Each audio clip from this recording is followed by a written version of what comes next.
invest in and follow principles. That has proved to be pretty successful. This landlord's going to make almost $2 million over the next 12 years for doing something one time. And that's like residual. This guy's got another 7 retail spaces and he's got 10 stories of apartments above it. And I'm like, man, I'm on the wrong side of the coin, right? I need to own real estate, not broker it. You start doing deals that are absolutely life-changing, like that put you on the path for intergenerational wealth.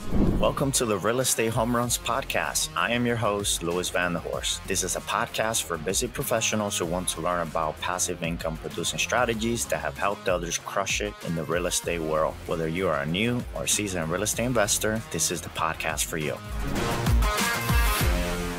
We have Kyle Robertson today joining us. Kyle, thank you for being here. Hey, Luis. Thanks for having me. Appreciate it. This is going to be a good podcast. Kyle has a background as a firefighter and loves real estate like as much as I do. So I'm looking forward to it. So tell us how you got started with real estate. Yeah, honestly, I got into real estate on accident more than anything. I bought my first house back in 2004, which ended up being a place I lived. Stayed in it till I got married in 2008. My wife and I wanted to buy our own house. And so the little bachelor pad had to go. And we put it up for sale and then the crash happened. And everybody knows the Great Recession in 2008 started. And that's when we had it up for sale. So couldn't get any bites. Decided to go ahead and just rent it instead. So that was my first venture into being a landlord, clearing about $100 a month. I had a loan on it. So clearing $100 a month didn't get us excited, but we couldn't sell it anyways. We figured we'd just kind of let it ride for a little while and see what happens. And we kept it till about 2014, where we revisited the idea of getting rid of it and found out that when we talked to a real estate broker that it was worth, I bought it for about 90 grand and it was now worth 140. So we were on the upswing of the market at that point. So I was like, oh man, that's pretty solid, $50,000 by doing nothing except, fixing a toilet every once in a while. It was super easy. So we ended up selling it anyways, took the tax hit. I didn't know what I didn't know. So I didn't know about 1031 exchanges. Bigger pockets wasn't a thing back then for the education point. And we already had our own house and I had a coworker who owned a storage unit facility that was in the town we live. And he asked if I was interested in buying it. And because we'd talked about real estate previously. And I said, yeah, I'll give it a shot. Let's do this. Because he offered me owner financing. So owner financing, for those of you listening that don't know what that is, essentially you make the rules. A buyer and a seller purchase something. The seller holds the mortgage on it and you pay the seller. So there's no banks involved whatsoever. So it ended up being a really good deal. I didn't know it was a great deal. It was a big risk for us at first. And he only had us put $10,000 down. The purchase price was like 160. So it was a really good deal in hindsight, but 10 grand for us back then was a lot of money. We were a little bit worried about the whole bit. It was only 40. So it was 50 units. So it was pretty small. Yeah, pretty small complex, but we instantly started losing $1,000 a month right at the beginning because it was only 40% full. And he had just stopped answering the phone when he owned it, didn't care about it anymore. It was more of a bother to him. So we spent the next 3 months filling them up, got it full. And now it's positive cash flow around $2,500 a month. So we loved that. That was great. And we ended up keeping it for about 3 years. And another operator in the area approached us and said, hey, you want to sell this? And made us an offer we couldn't refuse. And then we started we actually did our first 1031 from that, bought some multifamily here in Oregon where I live and did the Burr method on 2 duplexes, so 4 total units. And after that one, it was all up from there, I guess, as far as the number of unit counts. And we started buying apartment buildings over in the South. Awesome. And for anyone listening who hasn't listened to the previous podcast episodes, BRR or the Burr strategy is when you buy something that is distressed or has some upside, you buy it and increase the value, renovate it, put a tenant in place, and then you refinance with the bank so that the first lender can be cashed out of the deal. Yeah. And Kyle, you mentioned 1031. I feel like I hear it a lot when you deferred your capital gains tax. Do you want to speak into that? Yeah, absolutely. So when you sell an investment property, there's a lot of rules on how you have to pay taxes. They're called capital gains taxes. And those gains are whatever you make in profit. So say you put $100,000 into something and now it's worth $200,000. Well, your $100,000 that you made, you're going to have to pay a capital gains tax on that if it's an investment property. So a way to defer that, you can't really cancel it. I mean, Uncle Sam's always going to figure out a way to get his money, right? But you can defer it down the road by using something called a 1031 exchange. And so what you do is you sell a property and then you have, after you close that, you open up an account with an exchanger. There's exchangers all over the country. And the proceeds from that sale goes into this exchanger's account and they hold it. You never see the money. You have 45 days after you close to identify a replacement property. You have to write those addresses down on a piece of paper and send it to the exchanger. And then you have 6 months from the close of that first deal to actually close your next deal. And they pay that money to the seller, I guess, or actually through escrow to purchase it. So you never see the money, you don't get taxed on it. Eventually, when you're ready to retire years and years and years down the road, you want to just take all the money you've made off of these places. They're going to have that cost basis established, and you'll know how much money you're going to have to pay in taxes at the time of retirement. So it's a really great way to allow your money to grow. Eventually, you're going to have, like I said, you're going to have to pay the taxes, but instead of paying the taxes now, those values, the appreciation and the cash flow and the pay down, all that stuff becomes beneficial, and you don't even have to pay taxes on it until later. Yeah, that's really good as you're able to defer those taxes. The downside here is that you have to move quickly with those 45 days, or here sometimes even 60 days. But yeah, you have to identify that other investment fairly quickly.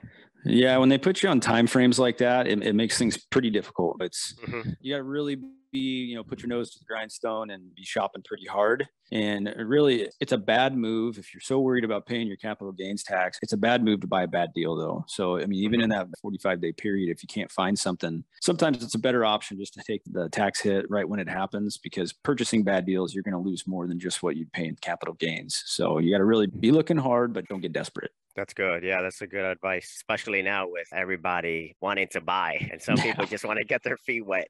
Yeah, and there's a lot of people out there right now that are just buying bad deals, and there's different strategies for why you buy bad deals. Some of them are just really bad moves. Some people don't care about cash flow. All they want to do is wealth preservation, so they're fine with overpaying for something because they are banking on the market staying good, and they don't want to lose the value of their cash to inflation just by sitting in a savings account. So they're thinking, well, real estate, right? Real estate, over the history of real estate, always goes up eventually. If we look at 2008, we know that there are dips, and the coronavirus thing that happened, there was dips then too, but then it comes back, and that's what a lot of people think. Who have a whole bunch of cash and a 1031 that they have to move. They're like, well, I can buy at a lesser return, maybe a really low cap rate here. So maybe it's not so great for me, but it will be. And it's better than losing 5 to 6 or 7% to inflation every year by putting it in a bank account. I heard someone say that that's why the rich keep getting richer and the poor keep getting poorer, because the rich, they put their capital in income producing assets or assets that are going to be appreciating because of inflation. That was really eye-opening when I first heard that. Whereas absolutely. The poor is not really investing into assets, like you said, with your self-storage. You sleeping and that value increase on its own. That's the beauty of passive income and real estate. Well, there's a kind of a sickness, and maybe sickness isn't the right word, but I guess a negative strategy where people are living paycheck to paycheck and they're selling their time for money, not to quote an overused phrase, but they're using their W-2 job and they're just living that paycheck to paycheck because everything's a liability at that point. That you have to pay money for a service when in fact you should be paying for assets and let those assets pay for your liabilities. And then there's so many tertiary benefits, I guess. Appreciation is a really big one. It's like the whipped cream on top of the cupcake. The cupcake is the asset itself, but the whipped cream is the appreciation. That's not what you need to bank on, but it's really what you're going to be looking for to build your wealth. So, and there's lots of ways to get appreciation. You can force appreciation by doing renovations. Buy something that's crappy, fix it up, and then you've forced the appreciation at that point, you increase your net worth. But if you're just living paycheck to paycheck and paying for services and you're just getting loans on everything, if you can do those things, as long as you have a way to pay for them, and it shouldn't be out of your W-2 job. That's good. And I know you are fairly active online and connecting with other investors and stuff. What would you say to people looking to get started in real estate? 100% just get started. I mean, that's the hardest part for a lot of people. I mean, people say, oh, hey, a crash is coming. Hey, a crash is coming. And they're not wrong. Eventually, there's going to be some sort of a correction. I don't think there's going to be a crash. I don't think the macro market indicators are out there for a crash like it was in 2008. I mean, there is a lot of money out there, quantitative easing, just printing money so often that eventually you're going to, create this inflation issue we got. But I don't think it's going to be a crash. And so I think a lot of people don't invest because they just don't understand. They just don't put time into their own education. And really, education's free. It's everywhere. It's on YouTube. It's in books. I'm not a Bigger Pockets affiliated person, but Bigger Pockets is a wonderful resource for people who don't know anything about real estate to get on there, start. They've got books that you can read. Yeah, those cost a little bit of money, but they're not much. It's a cheap investment in your education. And if you have no idea where to even start, because that's the main question I always get is, well, how in the world do you buy a multifamily unit? It's like, well, here, go read this book. It'll tell you everything you need to know. And if you're not willing to read a book, then you shouldn't be really investing in real estate. Reading a book is easy compared to managing a portfolio of properties. It's a matter of just spending the time on yourself and your education.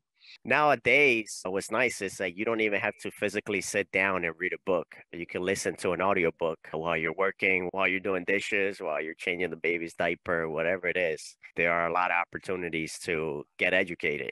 Oh, absolutely. Yeah, absolutely. And I'm a big podcast guy. I like listening to them. I'm also a traditional book guy. I like actually holding a book in front of me, although I do use my Kindle pretty regularly on my phone. I just try to get a book in wherever I can. If I can knock out 2 or 3 books a month, then I'm doing pretty good.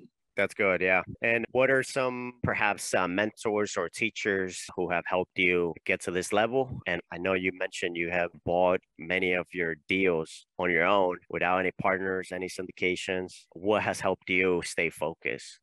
Well, honestly, the focus part mostly comes from, I guess, the love of real estate in general. I love the potential for it. The income is obviously great. And the hunt itself is always just, I've got the type of personality where I like to do a lot of problem solving. And I was 14 years in the fire service, and it really appealed to the type of personality of somebody that likes to get out there and do hard stuff and get a feeling of satisfaction when it's all said and done. And as far as mentors go, I never had one. And this is really what I don't recommend people do is I did a lot of this stuff without education. And I kind of just jumped in head first more than anything. Somebody told me one day, hey, it's a good idea to get into real estate. So I got into real estate, and we learned more through the school of hard knocks. And I've always been a very conservative underwriter, which means running numbers. I've always ran my numbers when I buy properties very conservatively, because if a downturn does come, I want to make sure that I got a good cash flowing asset that can support some vacancy, can support some value loss. I want to make sure that if a downturn happens, that I'm going to skate through it relatively unscathed. So I only learned that just, especially in hindsight from 2008 and watching all these people lose their properties because they were just over leveraged. They had too much debt on their properties to the point where they didn't cash flow any longer. So it was mostly experience. And that's why I say you can educate yourself all day long, which is good. And I highly recommend doing, but you can't stop at, analysis paralysis. If that happens and you just don't actually make the move, you just did all that education for nothing. It's like going into a university and spending 3.5 years and then dropping out. You never get to actually experience the fruit of your labor. So for those wanting to get into it, you need to find a mentor, find a coach. There's a million programs out there. It's worth spending the money on. It's not cheap. But I tell you what, if you spend $5,000 in a mentor program, but it returns you hundreds of thousands of dollars, and that's a pretty good return on your investment. That's good. And you have structured most of your deals with the BRRRR strategy and the seller financing? Yeah, seller financing is our go-to. That's our first one. And honestly, the beauty of seller finance, I don't like banks. Banks suck. They've got so much red tape.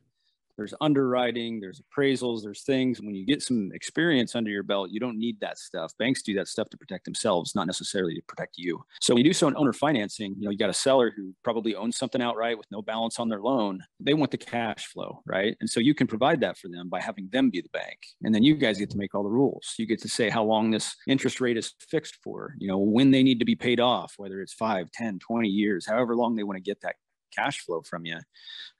And you set the interest rate. There's a thing called amortization, which is essentially you take the purchase price and then you divide it by however many years you amortize it. So like a 20-year amortization, if you give equal payments, including interest over 20 years, that's how long it takes to pay off that balance. You get to set that when you do owner financing. That's the good stuff for a buyer, but a seller is really benefited from owner financing because they can defer their capital gains that way.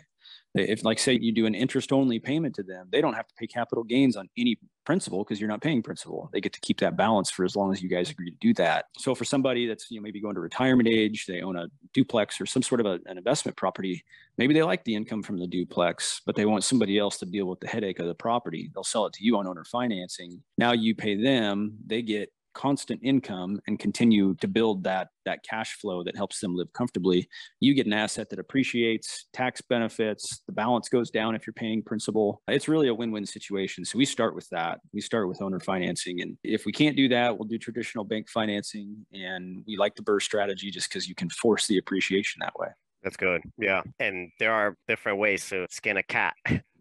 Oh, absolutely. You just got to find out the one that you are comfortable with and the one that the seller understands. And what I have found is that the more the seller understands the process of owner financing, the easier and more open they are to having a conversation about it. because as you mentioned, it's Yeah, a 100%. benefit to them. Yeah, and I hate to use the word educate because you shouldn't be educating a seller, but part of your pitch needs to include why it's good for them. Because if every time you talk to a seller directly, you're trying to buy something from them, it's all me, 9.5 times out of 10, they're going to say, no, I don't think so. But maybe they don't know what they don't know. They don't know that they're going to, be able to defer their capital gains if they sell it to you, as opposed to selling it and paying that big tax bill. Nobody wants to pay taxes. Taxes suck, just like banks suck. It's like, and you put all that stuff together, you take those two equations out, you got a win-win scenario for both sides. And how do banks get rich in the first place? They get rich off of interest. So these people will be making interest off of you. And maybe they don't even understand that. You got a $200,000 purchase from them that you're buying.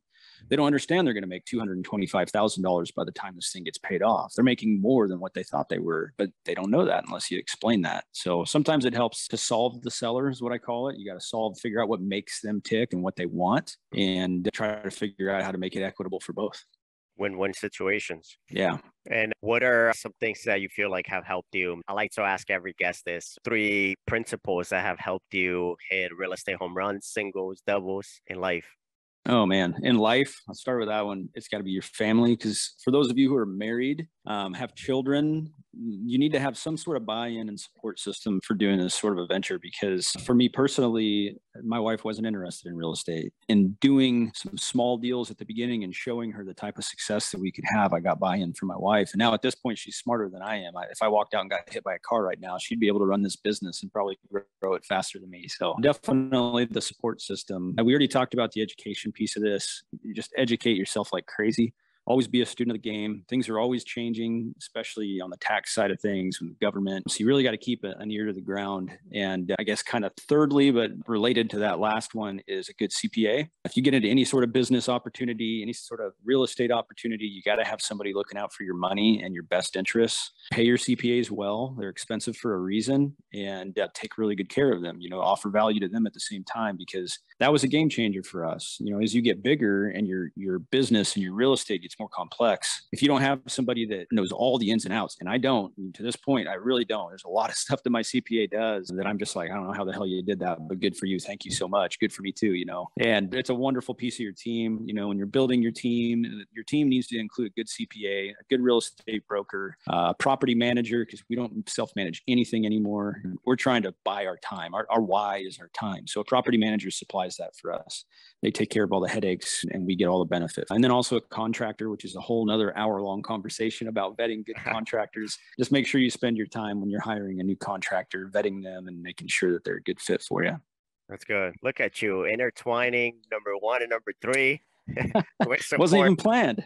Yeah, that's good. And people, I feel like, don't realize that this is a team sport. You need different players in your team to be able to run an operation and have different businesses going.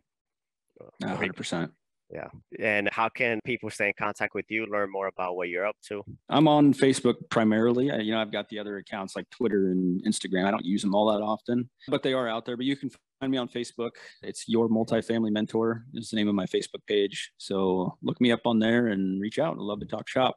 And you want to use this opportunity to maybe share a little bit more about that? What is really the Multifamily Mentor? Well, it's a mentorship program that I created just this year. I've been spending the last 10 years mentoring other people, kind of teaching them how to do real estate. And essentially what mentorship is you're just following along with somebody and doing what they do. And the whole goal in my mentorship program is get you to where you don't need me anymore. And I'm not doing this for money. My real estate is there is a cost involved, don't get me wrong, but I'm not doing this for purposes of generating wealth, because my real estate does that for me. I actually wanted to start teaching people how to do this because it's not rocket science. It's just a matter of having that right person to teach you and show you the steps in a one-on-one type of a scenario. So yeah, that's what the mentorship program is all about. My website's on there too. So if you go to my Facebook page, you'll be able to get over it. It's yourmultifamilymentor.com. Awesome. Is there anything that maybe I should have asked you but didn't? I don't think so, man. I think you pretty well covered it all. I don't want to get too personal here. Good. Hey, thanks so much for your time. I enjoy having you. All right. Thanks for having me on, Luis. We hope you enjoyed this interview and got some value out of it to help you in your real estate investing journey. If you can take just a minute, please do us a favor and leave a review. Hit the like button on iTunes or whatever platform you listen to our podcast on, and subscribe so you can hear future episodes. Also, don't forget to check out our Real Estate Home Runs Podcast Community Facebook group, where you are able to connect with some great listeners. If you're an investor who is crushing it and want to share some information centered around passive income in real estate, please contact us. Hit those home runs, and we will see you next time.